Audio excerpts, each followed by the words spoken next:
Fala, meus craques e amantes do futebol. Estou eu aqui de volta no Conversas Aleatórias. E bom, mais uma vez, tcharam, camisa da seleção brasileira. O papo vai ser sobre futebol, né? Obviamente. E 2 dias depois do jogo entre Brasil e Paraguai pelas eliminatórias da Copa de 2026. O retorno, né? Que foi 1-0 para o Brasil, o de Vini Júnior. Finalmente Vini Júnior se desencantou um pouquinho, né? Na seleção, coisa que ele praticamente nunca desencantou. Mas vamos lá. Ancelotti fez seu segundo jogo pela seleção brasileira. E bom, e mal teve tempo para treinar os convocados, né, dele. Primeiro jogo, aquele jogo morno contra o Equador. E diga-se de passagem, foi enjoativo, tá? O Brasil martelou um pouquinho, levou uns sustos, inclusive com a falha de Alisson, mas ficou no 0-0. Ok. Equador classificado para a Copa do Mundo e o Brasil ainda não tava oficialmente falando e em termos de ponto classificado para a Copa do Mundo. Aí veio o jogo contra o Paraguai, né? O o segundo jogo contra o Paraguai. O primeiro o Brasil perdeu para o Paraguai, lá na casa do Paraguai no primeiro turno, foi ano passado. E venceu agora, né? E jogando bem, viu? Jogando mesmo, martelou que só a gota. A defesa paraguaia, que, diga-se de passagem, está sendo considerada uma das melhores defesas aqui da América do Sul. E o goleiro Gatito agarrou muito bem, Gustavo Gomes na zaga, excelente. Poderia ter sido uns 2-3-0 para o Brasil, poderia. Mas, como eu disse, a defesa do Paraguai é bem consistente. Deu um susto no Brasil, ok, mas também a defesa do Brasil bem segura, com Casimiro na volância lá, Marquinhos, aquele Alex Ribeiro, que é um jogador que eu não conhecia muito bem, me surpreendeu bastante, vem jogando. Assim, os dois jogos dele e a atuação dele foram excelentes, tá certo? Mas enfim, não estou aqui bem para falar nisso. Tô aqui para falar sobre o, o que muitos comentaristas, repórteres dessa área esportiva estão falando do Carlo Ancelotti. Assim, eu não estou entendendo qual o motivo da crítica, para ser sincero com vocês. Porque assim, primeiro jogo ele mal treinou o Brasil. Teve que entrar com o que acreditava ser melhor. E realmente o Brasil não saiu do 0-0. Mas não levamos gol, né? Que era uma coisa que o Brasil mais estava fazendo, era levar gol a rodo aí. Tá certo? E diga-se de passagem, a goleada contra a Argentina ali foi humilhante. E podendo ser mais do que 4-1, tá certo? Poderia ser um novo 7-1, porque a Argentina jogou muito para querer humilhar mesmo o Brasil. Claro, é o maior rival, tem que ir para cima mesmo. Aí Ancelotti foi, mexeu pouco. Assim, ele não botou Antony, por exemplo, que poderia ser uma boa opção, mas botou Martinelli e tal no segundo tempo. Demorou muito para tirar Richarlison do jogo, mas ok. Mas pelo menos segurou o empate, 0-0, um pontinho. E no jogo contra o Paraguai, ele fez mudanças importantes. Rafinha voltou, depois de ter cumprido suspensão, né? Estava expulso, suspenso. Ficou no lado direito, que é o lado onde geralmente ele joga. Muitas vezes ele joga no meio de campo. O Rafinha é polivalente, consegue jogar pelo lado esquerdo, pelo lado direito, no meio. Pelo menos nessa última temporada ele está se mostrando ser um cara polivalente. Inclusive lá no Barcelona, com Hans Flick. Colocou Martinelli de titular no lugar de Richarlison. E continuou com Vini Júnior. Claro, Vini Júnior é um dos caras de confiança do Ancelotti. Assim, quando o Rodrigo voltar de lesão, o Rodrigo vai ser bem convocado, obviamente. E qual foi o outro atacante? Matheus Cunha, que jogou de meia atacante, no lugar de Gerson. Tá certo? Mas claro, muitas vezes Martinelli e o próprio Matheus Cunha fazendo função de falso 9. Meio que alternava. Ou seja, o Brasil praticamente entrou com 4 atacantes. Fez o gol tal. Bruno Guimarães arrebentou. Foi a primeira grande atuação de Bruno Guimarães. Arrebentou. Só que o Brasil está com a deficiência de laterais há muito tempo. Depois de Roberto Carlos e Cafu, só Maicon e Daniel Alves conseguiu fazer um bom trabalho na lateral. E Marcelo, Felipe Luiz também. Só que Felipe Luiz foi pouco utilizado, infelizmente, na era Tite. Mas Marcelo e Felipe Luiz ainda desempenhando bem.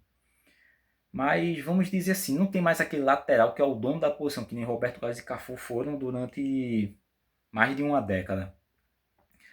Aí Ancelotti tem que muitas vezes improvisar, né?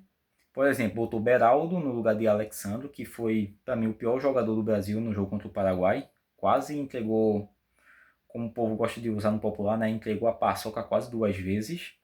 Infelizmente, Alexandre em seleção, para mim, ele nunca rendeu. Mas pior que é o melhor lateral esquerdo que a gente tem e que muitas vezes desempenha a função de zagueiro.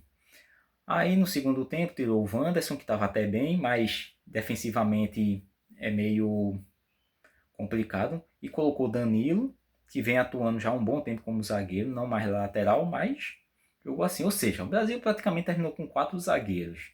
Tá certo? Além de Marquinhos e Alex, terminou com Danilo na direita e Beraldo do PSG na esquerda. E Ancelotti foi criticado por causa disso. É aquele negócio. Há muito tempo a gente não tinha variação tática de um treinador. Foi com o Filipão, com o Dunga, já com o Dunga antes, né? Com o Dunga, Filipão, o próprio Tite, porque sempre repetiam as mesmas coisas todos os jogos, inclusive quando o jogador não ia bem.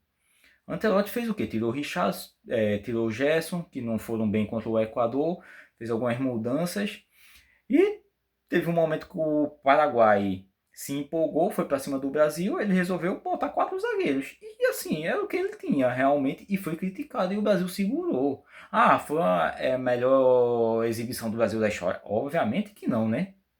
Mas assim, dos últimos tempos foi a melhor exibição do Brasil, mesmo sendo apenas 1-0 o jogo. E como eu disse, podia ser mais, 2, 3-0. Mas ok. Ah, mas porque é contra o Paraguai, meu amigo. Muitos se iludiram com o Diniz treinando no Brasil, aplicando 5-1 na toda poderosa Bolívia.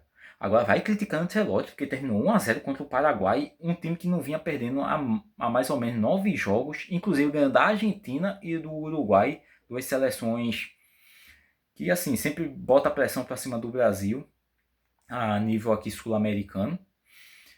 Aí o cara faz a variação tática e tudo mais, o cara é criticado porque terminou com 4 zagueiros, 4 atacantes. Quer dizer, terminou com 3 atacantes e tal. Depois Gerson entrou no lugar de Matheus Cunha, se eu não me engano. Me corrijam se eu estiver errado. E fora outras coisas que antes foi criticado porque foi feito um mosaico para ele e tudo mais, porque Zagallo, Filipão, não sei o que, nunca teve essa homenagem. Primeira fake, Zagallo sempre foi elogiado pelo Brasil.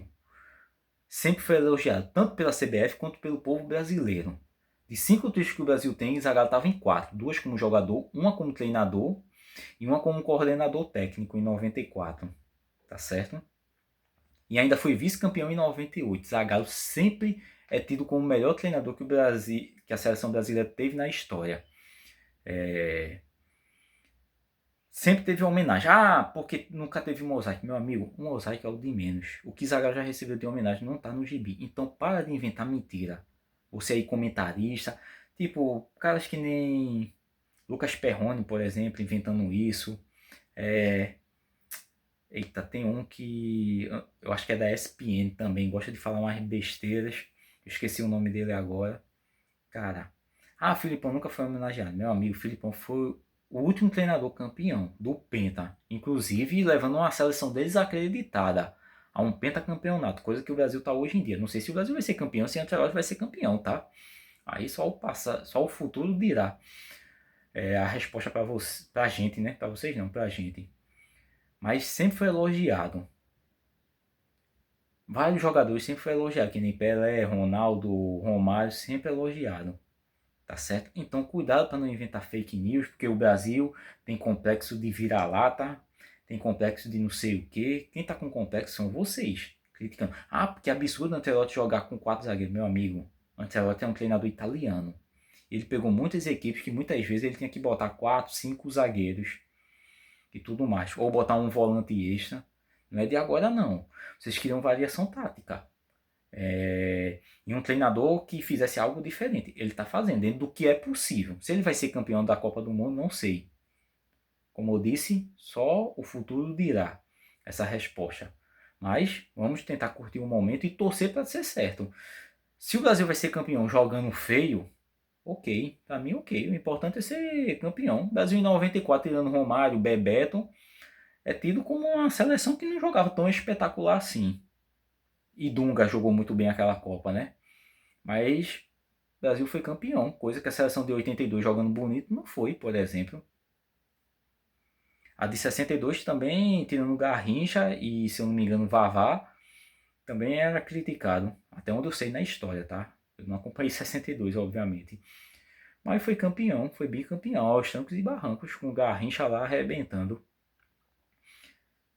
O importante é o título, meu amigo. O Brasil começou mal em 2002, quase perdendo da Turquia, detalhe. E olha que o Brasil martelou naquele jogo.